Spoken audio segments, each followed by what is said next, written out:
Olá, o Direito Sem Fronteiras está no ar. Hoje vamos falar de um drama mundial e gravíssimo: o uso de crianças como soldados em conflitos armados. O Unicef, Fundo das Nações Unidas para a Infância, afirma que entre os anos de 2005 e 2020, 93 mil crianças foram obrigadas a participarem de guerras em vários países em funções diferentes, todas perigosas e que representam crimes contra a infância. A ONU define a criança soldado como qualquer pessoa com menos de 18 anos de idade que tenha sido recrutada ou usada por grupos armados como combatentes, cozinheiros, carregadores, mensageiros, espiões ou para fins sexuais. Há séculos, os meninos são maioria, mas as meninas também são arrastadas para a guerra e quase sempre como escravas sexuais. 40% das crianças soldados estão na África, em países como Serra Leoa, Sudão do Sul, República Democrática do Congo. Mas eles também são usados no Afeganistão, Síria e Iêmen. Na América do Sul, são um fenômeno comum na Colômbia, onde são recrutados por paramilitares e parte dos grupos guerrilheiros que não aderiram ao acordo de paz assinado no país há 6 anos. Seja em que continente for, é a pobreza que joga esses meninos nos campos de batalhas. O problema se agravou com a pandemia da Covid-19, que derrubou ainda mais a renda na periferia do mundo. Desde 1998, o Tribunal Penal Internacional classifica o recrutamento de crianças como crime de guerra. Em 2002, um protocolo da ONU, assinado por 171 países, determina que é responsabilidade dos Estados proteger as crianças dessas atrocidades. E para falar deste assunto, vamos conversar online com Maíra Andrade, professora, advogada, doutora em Direito Internacional e Direitos Humanos. E ainda com Tarcísio Dalmaso, consultor legislativo e mestre em Relações Internacionais. Muito obrigado aos dois pela participação aqui no Direito Sem Fronteiras. Eu começo com uma pergunta para a Maíra. Eu sei que você estuda este assunto, Maíra, por isso eu lhe peço para nos ajudar a entender os motivos que realmente levam essas crianças para forças paramilitares, para guerrilhas, até para exércitos institucionais. O que acontece exatamente? É a pobreza? De fato, houve um aumento durante a pandemia? Olá a todos e todas que estão nos assistindo. Realmente, este é um problema que nos assola, e não só em países em situações mais críticas, mas principalmente de uns tempos para cá, com relação ao aumento da pobreza e situações de miserabilidade em muitos países, inclusive por conta da pandemia, de fato. E muitas das causas são as que possam ser levadas em consideração para que as crianças sejam recrutadas para serem soldados, ou servirem como soldados, ou até mesmo como cozinheiras, como espiãs. Mas uma das principais situações é a questão da violência, porque muitas delas são trazidas para dentro deste movimento, mas de forma forçada, violenta, sob agressões, pressões e coações também psicológicas com relação à ameaça à sua integridade, ameaça à integridade da sua família. Ou seja, há uma situação de violência constante. Muitas delas partem dessas situações de opressão, mas muitas também, infelizmente, são levadas a serem recrutadas de forma voluntária, ou seja, tem crianças que se manifestam para seguirem esses soldados, para seguirem essas guerrilhas paramilitares por conta de situações de fome, por conta de situações de abandono, a própria situação de orfandade que essas crianças passam, são situações que podem complicar ainda mais a situação das crianças soldados. Tarcísio, eu sei que você também estuda o assunto, já escreveu sobre isso, por isso eu lhe perguntaria, e com relação à legislação internacional, o que existe de concreto a respeito disso? Nós temos, inicialmente, um primeiro passo naquele conjunto normativo pertinente ao direito internacional humanitário, que são as 4 convenções de Genebra e os protocolos adicionais de 1977. Ali nós temos todo um conjunto relacionado às crianças, né? Seja a proteção de crianças enquanto civis, de uma maneira direta ou indireta, né, de mulheres grávidas também, evacuação de crianças, proteção de escolas, enfim, proteção de civis, mas também, sobretudo a partir de 1977, nós temos a proibição do recrutamento de crianças menores de 15 anos. Tanto é que o Estatuto do Tribunal Penal Internacional de 1998, ele põe esse patamar de 15 anos como um marco. Posterior a isso, novas legislações foram sendo feitas, né? Em especial, cito aqui o protocolo adicional à Convenção aos Direitos da Criança, que eleva, não só proíbe o recrutamento, alistamento dessas crianças, mas eleva a idade para 18 anos, assim como vale a pena mencionarmos também a Convenção da OIT sobre as piores formas de trabalho infantil, que inclui também a participação em conflitos armados, também levando a idade para 18 anos. Então, nós temos aqui uma dupla legislação, né, em termos de participação de crianças em conflitos armados, ora se referindo a 15 anos, ora a 18 anos, a depender da... O Brasil já ratificou, nós já temos a obrigação de elevar essa proibição a 18 anos, mas nem todo o país ratificou, né, esses novos tratados. Maíra, nós falamos aí agora, então, da OIT, da ONU, por meio da Assembleia Geral, que aprovou o protocolo citado pelo professor. No fim, quem é que fiscaliza essa legislação? Para a gente poder verificar quem fiscaliza toda essa atuação, então nós temos grupos de trabalho, nós temos comissões especializadas, principalmente da Unicef, no âmbito da ONU, mas também nós temos grupos e comissões no âmbito do continente americano, na OEA, na Organização dos Estados Americanos, e também dentro da União Africana. A própria União Africana, que também faz parte do sistema global de direitos humanos, faz um trabalho que é justamente a tentativa de romper para que as crianças saiam dessa situação, né, um combate à situação das crianças soldados, protegerem essas crianças, justamente para que elas possam ser reintegradas à sociedade, que é a maior dificuldade que se tem, né, poder libertar essas crianças da mão desses grupos paramilitares e poder fazer com que elas tenham uma vida plena, apesar do que aconteceu. E é uma grande dificuldade porque é preciso um trabalho multidisciplinar. Então, nós precisamos de assistentes sociais, precisamos de psicólogos, pessoas que estejam, de fato, trabalhando na linha de frente com relação às situações dessas crianças. Porque há relatos, e principalmente dados da Unicef, né, que 85% dessas ex-crianças soldados, ou seja, quando elas conseguem ser libertadas dessa situação, elas têm sequelas graves, sequelas físicas, sequelas psíquicas, muitos traumas que vão seguir elas durante toda uma vida. 15% dessas crianças apresentam consequências patológicas gravíssimas e 5% vão ter sérios problemas psiquiátricos, não conseguindo nem se reintegrar à sociedade. Então, mais uma vez, é um desafio fiscalizar e atuar dentro desse segmento, mas, mais uma vez, a questão humanitária, ela sempre está nessa linha de frente para tentar, primeiro, negociar juntamente aos estados e grupos paramilitares a libertação dessas crianças, e depois é um segundo trabalho, que é o segundo momento de acolher essas crianças e integrá-las à sociedade. Tarcísio, nem todos os países que fazem parte da ONU assinaram o tratado.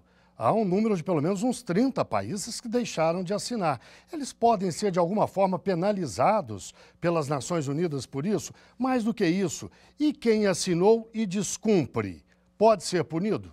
Bom, eu gostaria de ressaltar aqui o papel do Tribunal Penal Internacional.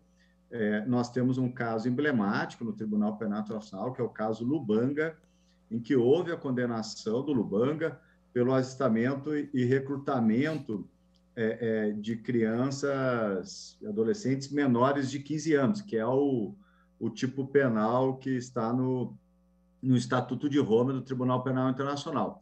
Então, o Lubanga ele foi condenado internacionalmente a, salvo engano, 14 anos de prisão, né?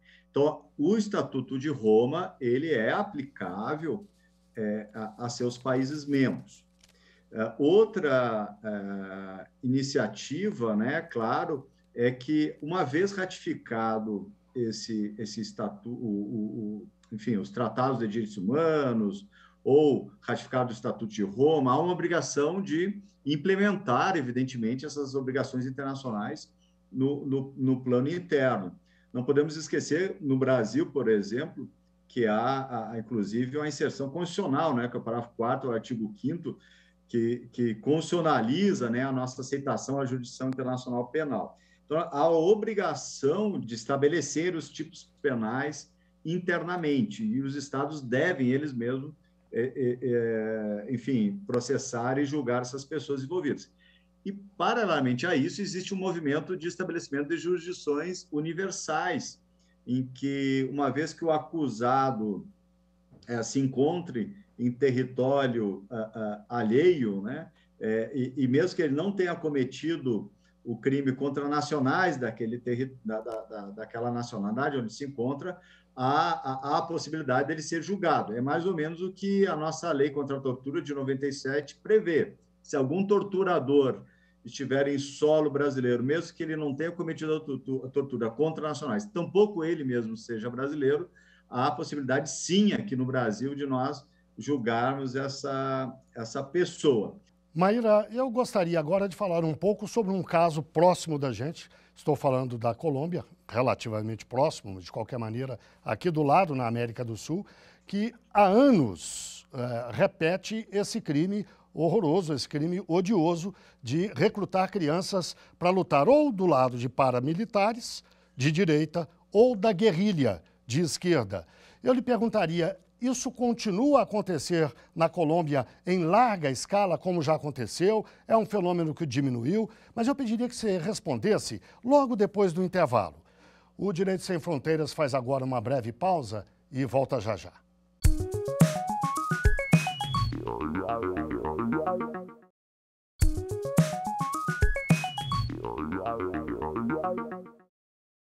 O Direito Sem Fronteiras está de volta. Hoje falamos das crianças soldados, meninos e meninas obrigados a participarem de conflitos armados mundo afora. Os nossos convidados são Maíra Andrade, professora, advogada, doutora em Direito Internacional e Direitos Humanos, e ainda Tarcísio Dalmaso, consultor legislativo e mestre em Relações Internacionais. Maíra, no bloco anterior eu deixei uma pergunta no ar para que você respondesse agora. Qual é a situação na Colômbia? A gente sabe que, historicamente, tanto a guerrilha quanto os grupos paramilitares que atuam no país recrutavam crianças, obrigavam crianças e adolescentes a lutarem naquele conflito que se estendeu durante décadas. 6 anos atrás, eles assinaram um acordo de paz. Parte da guerrilha, ou a maior parte, aderiu, outra parte não. Continuou com essa prática de recrutar crianças e os grupos paramilitares de direita fazem o mesmo. A gente pode dizer que houve uma diminuição ou também com o efeito da pandemia aumentou. E qual é a situação na Colômbia hoje?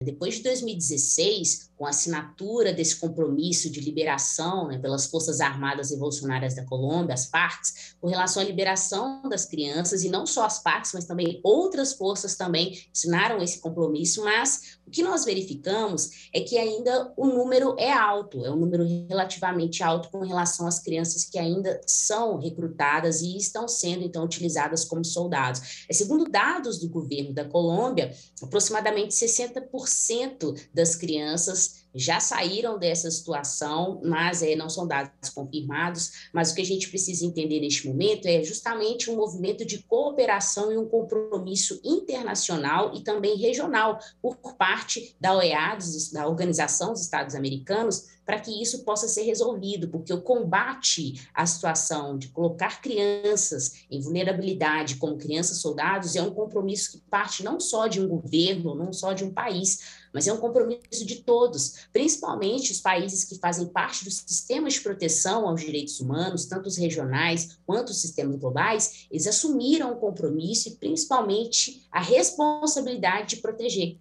Então, esse compromisso, a responsabilidade por proteger, ela parte sim de um Estado, mas também de um compromisso de cooperação jurídica internacional entre os demais. Ou seja, é possível também que nós, aqui vizinhos da Colômbia, no Brasil, também possamos fazer uma situação de fiscalização né, uma união para que isso possa acontecer de fato, dentro do que a gente chama de um combate contra a situação das crianças soldados. Tarcísio, eu lhe pediria para falar sobre isso também. Como caminhar nesse sentido sugerido pela Maíra, se afinal a Colômbia é um país soberano, que tem leis próprias? Como é que organismos internacionais, países vizinhos, podem atuar de forma a não ferir a soberania, mas ao mesmo tempo a favorecer o fim do uso de crianças como soldados? Bom, a Colômbia é um país que ela não é refratária ao sistema internacional, nem regional, nem universal de direitos humanos. Portanto, ela se obrigou aos tratados internacionais que regem a matéria, ela faz parte, inclusive, do Estatuto de Roma, do Tribunal Penal Internacional, do Sistema Interamericano de Direitos Humanos, enfim, e até mesmo tem uma interessante jurisprudência interna a respeito do direito internacional humanitário. Aqui nós temos que diferenciar duas coisas, né? Uma através do multilateralismo, através do multilateralismo, haver algum tipo de ação a respeito do que ocorre na Colômbia. A exemplo das sentenças da Corte Interamericana de Direitos Humanos, eventualmente de uma sentença do Tribunal Penal Internacional, ou, claro, se algum colombiano acusado for a outro território em que haja legislação a fim de essa pessoa seja julgada. Não pode, no caso, os países vizinhos, unilateralmente, por seu bel prazer, interferir na realidade colombiana. E isso sim seria uma ofensa à soberania. Maíra, no bloco anterior você falou dos traumas, das sequelas que essas crianças, meninos e meninas, sofrem e das consequências terríveis para o futuro delas. Interessante, eu assisti um vídeo produzido pela ONU que ilustra bem um menino de 13 anos. Confessa que já matou 7 pessoas. E ele rejeita aquilo. Ele não queria ter matado aquelas pessoas, evidentemente. É um menino de 13 anos. Não é? Quer dizer, apesar disso, ele foi obrigado a fazer e sofre com isso. Como é que depois se consegue fazer daquela pessoa um ser humano capaz de conviver em sociedade de uma forma, digamos, civilizada, decente? Como é que se faz? É um trabalho que precisa ser feito com muito acolhimento, muito carinho. Todo o trabalho que é feito para que essas crianças sejam reintegradas é um trabalho que é pensado justamente para que elas possam ter contato com uma realidade sadia, assim como a própria Convenção dos Direitos da Criança da ONU de 1989 nos diz que é obrigação não só dos estados, mas também de todo o multilateralismo trabalhar com relação à sua responsabilidade de promover uma vida sadia e uma vida feliz à criança. Não podemos esquecer que a criança é um ser humano completo que está em fase de desenvolvimento da sua personalidade. Não é um ser humano incompleto. É uma fase que elas estão vivendo, né, durante a infância. Então, por isso, esse trabalho ele é feito com muito cuidado, com muita delicadeza, e também é preciso verificar como essa criança vai se sentir após passar por todas essas atrocidades. Então, ela vivenciou, ela viu, ela foi forçada a ver situações de violência rotinamente. Então, o trabalho que deve ser feito é um trabalho que visa, sim, restabelecer não só a criança na sua forma física, na forma mental, mas também, principalmente, na forma dos seus sentimentos. Né? A questão de sentir o perdão, sentir que pode ser perdoado, tudo isso faz muito sentido, né? Já que, mais uma vez, estamos falando de um ser humano que precisa de cuidados especiais, porque está em uma das fases primordiais da vida, que é a fase da sua formação enquanto pessoa. Então, como nós vamos trabalhar para formar essa criança como pessoa, se ela não sabe mais o que é ser uma pessoa? Se ela só conviveu com violência, se ela só conviveu com atos de atrocidade? Então, o que a gente precisa perguntar é justamente isso, né? Como retomar a vida dessas crianças de uma forma que possa ser sadia, inclusive não recolocando-a naquele lugar hostil. Muitas vezes não recolocando em um lugar que, de fato, vai levar ela a um novo recrutamento, que é o que muitas vezes acontece. As crianças são liberadas, é feito todo um trabalho de aliança para que elas saiam desses grupos paramilitares de guerrilha, mas elas voltam. uma questão de não mais se conhecer no lugar onde elas estão, não se reconhecem mais nas escolas, elas têm muitos flashbacks, né? Muitas das crianças relatam isso, elas estão normalmente conversando ou paradas em tempo e elas lembram do momento em que feriu alguém, em que foi ferida, onde visualizou situações de estupro, de violência gratuita. Então, fazer com que isso seja retirado da criança é um trabalho paulatino, é um trabalho que deve ser feito com profissionais especializados e com bastante ajuda humanitária, lembrando que estamos falando de crianças. Tarcísio, a ONU, quando foi criada lá na década de 1940, século passado, tinha um papel muito mais de protagonista, talvez, do que tem hoje. Eu não sei se a força do tal Conselho de Segurança, do poder de veto, a capacidade militar exacerbada de um ou outro, que não permite um equilíbrio. O certo é que hoje a ONU muitas vezes deixa de ser protagonista, de assumir papéis importantes. No caso específico das crianças soldados, a ONU tem um papel, ela pode exercer um papel mais forte do que o que exerce hoje? Se lembrarmos, uma das funções das Nações Unidas, que foi apostar, né, incentivar a autodeterminação dos povos, hoje nós temos um conjunto de nações muito mais amplo, né, muito mais democrático, né, do que o que negociou a Carta de São Francisco, a Carta da ONU. E o que poderia ser feito? Reestruturar ou não o Conselho de Segurança? Eu acredito que sim. O que pensar do sistema de veto? Podemos ter uma nova concepção a respeito disso, é um outro debate válido. O Brasil mesmo é postulante a fazer parte, né, do Conselho de Segurança como membro permanente, dar mais poder à Assembleia Geral das Nações Unidas é outro ponto a ser discutido. Nós vejam agora no debate da guerra da Ucrânia, né, a Assembleia Geral tem um importante papel nisso, dar mais poder, apostar os Estados no multilateralismo, nos meios de implementação, de relatórios, até mesmo de apoio às sanções. O Brasil mesmo ele tem uma legislação que implementa as resoluções do Conselho de Segurança, mas tem uma legislação tímida em relação, ou ausente, né, de lacunas, digamos, em relação à implementação de resoluções de outros órgãos, enfim, para além do Conselho de Segurança. Então, tudo isso faz parte de uma grande reflexão, né, sobre o sistema internacional e o direito internacional. Sua pergunta é praticamente